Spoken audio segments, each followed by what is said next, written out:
agradecimiento a Forés, con quien, con Germán nos une una larga historia, a la Universidad de Girona y por supuesto también a todos quienes organizaron este evento de reflexión sobre uno de los temas claves para el futuro de la Argentina y permítanme decirlo también para la provincia de Buenos Aires. Yo creo que la discusión sobre la corrupción es una discusión sobre la gobernabilidad.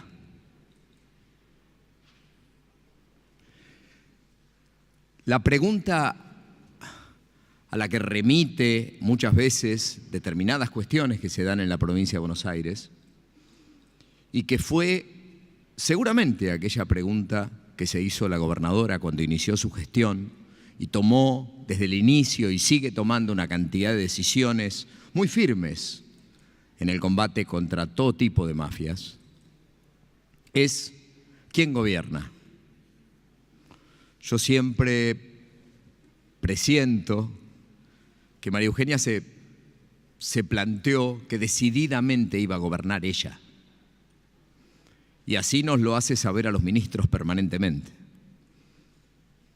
Porque la discusión, decía, sobre los esquemas de corrupción es una discusión de gobernabilidad. O gobierna la corrupción o gobierna la ciudadanía a través de sus representantes. Por eso es oportuno hablar de democracia cuando se plantea esta discusión.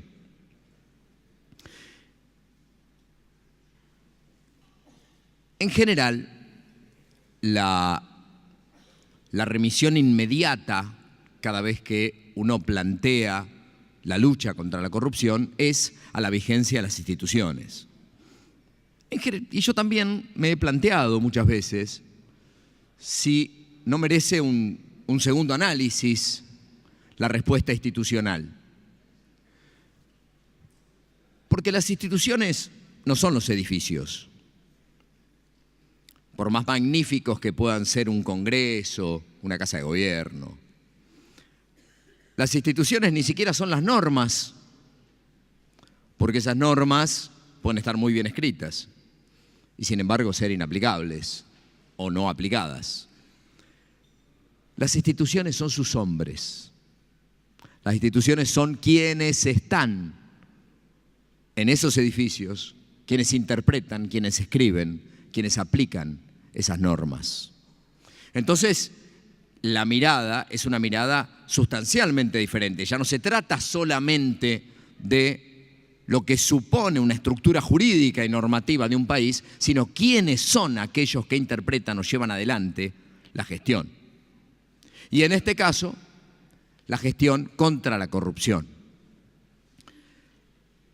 En el encuentro que mencionaba Germán, donde pudimos compartir con el doctor Di Pietro y jueces y fiscales conversaciones, una reflexión que quiero compartir con ustedes, que dije ayer, es que en la provincia de Buenos Aires estamos en una etapa previa, porque ciertamente todos coincidimos en la necesidad de pensar esas estructuras financieras internacionales, esto que genera vínculos con el lavado de dinero, con la posibilidad de que las normas trasciendan los límites de un Estado.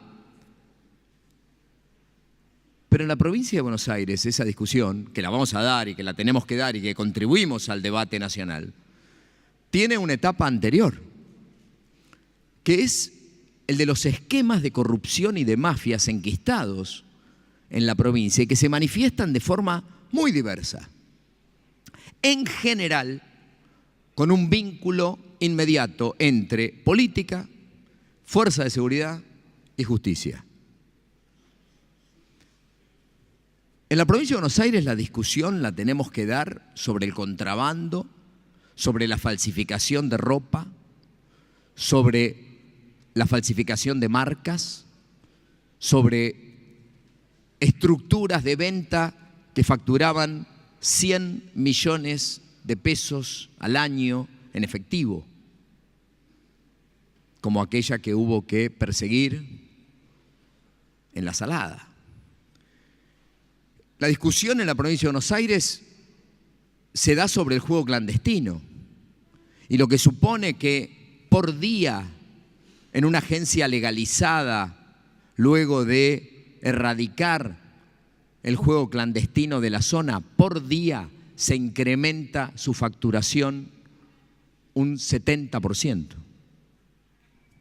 Una vez que se erradica el juego ilegal de la zona en la agencia legalizada. Es decir, para entender las dimensiones de estos esquemas, que están muy alentados, por supuesto, por el manejo de efectivo, que es otro de los puntos en discusión que hay que dar, y que remite a algo que no voy a mencionar aquí porque sería de nunca acabar, que es también el vínculo con el financiamiento de la política.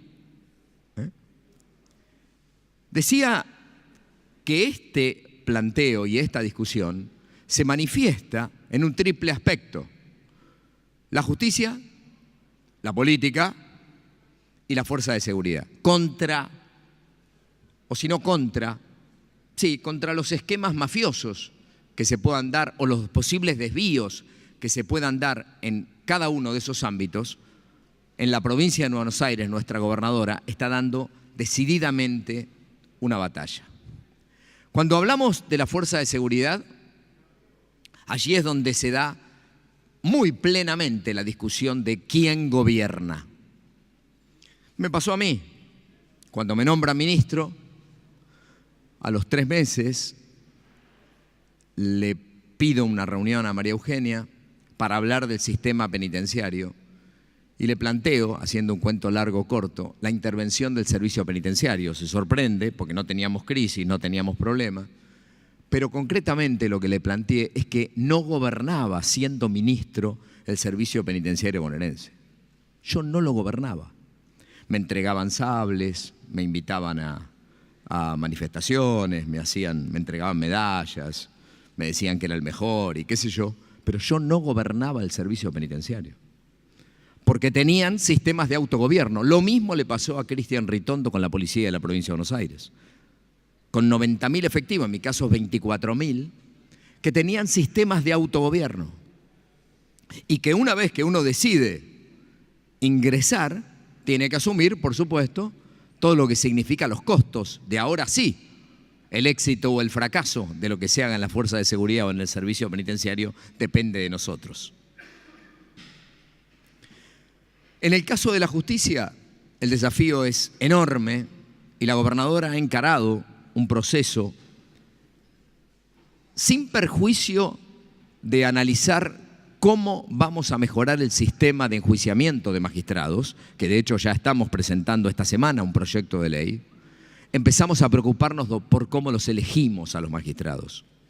Y vamos a cambiar de plano el sistema de selección de magistrados de la provincia de Buenos Aires. A fin de año se va a presentar una propuesta integral que objetiva y que aleja todo lo posible a la política de la elección de jueces, de fiscales, de defensores, para tratar de que los métodos de objetivación sean aquellos que terminen decidiendo quién es juez en la provincia de Buenos Aires, con sistemas igualatorios, con escuela judicial obligatoria previa,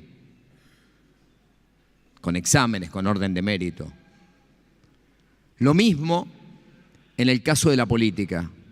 Todos, hasta los niveles más bajos, exigidos con la presentación de nuestras declaraciones juradas, todos bajo un sistema de control de transparencia, con una decisión también de digitalizar los expedientes de la provincia de Buenos Aires. Ya hoy por hoy la mayoría de los procesos internos son digitales.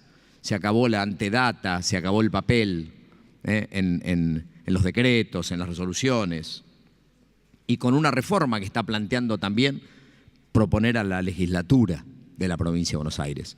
Son infinidad la cantidad de decisiones que se están tomando. Vale mencionar estas referidas a los jueces, a las fuerzas de seguridad y a la policía, porque, y a la política, porque son el plano y el centro de la discusión de quién gobierna en una provincia o quién gobierna en un país. La seguridad jurídica siempre se la analiza desde el punto de vista de los empresarios, y muy bien que eso se haga, desde el punto de vista de los gobiernos, desde el punto de vista de todos aquellos que en general vinculan a esta palabra con intereses económicos. Y está muy bien que la seguridad jurídica esté vinculada a la posibilidad de hacer negocios en un país.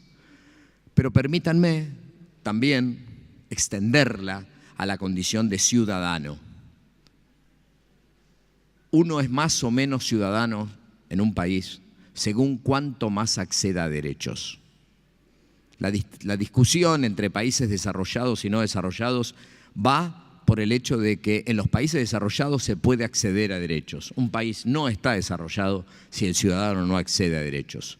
Eso es seguridad jurídica. Eso es la posibilidad de que tengamos acceso a la justicia, acceso a la salud, acceso a la educación, a la igualdad de oportunidades, a la integración social. Y en esto el combate contra la corrupción juega un papel determinante. O gobierna la corrupción o gobiernan los ciudadanos a través de sus representantes. Esta discusión se está dando sin duda a nivel nacional y sin duda a nivel provincial. Por eso agradezco y celebro que nos hayan permitido reflexionar sobre estas cuestiones y aliento a continuar con el ejemplo del doctor Di Pietro, que ayer cuando escuchábamos y nos mencionaba esas etapas de su vida en la que tuvo que afrontar situaciones personales y familiares gravísimas, incluso con el desarraigo de sus ámbitos familiares, personales y todo lo que ello supone con riesgo para su vida, nos alientan, y vaya si nos alientan, a continuar con una tarea que es ínfima, ínfima, al lado de lo que a él le ha tocado vivir. Muchas gracias.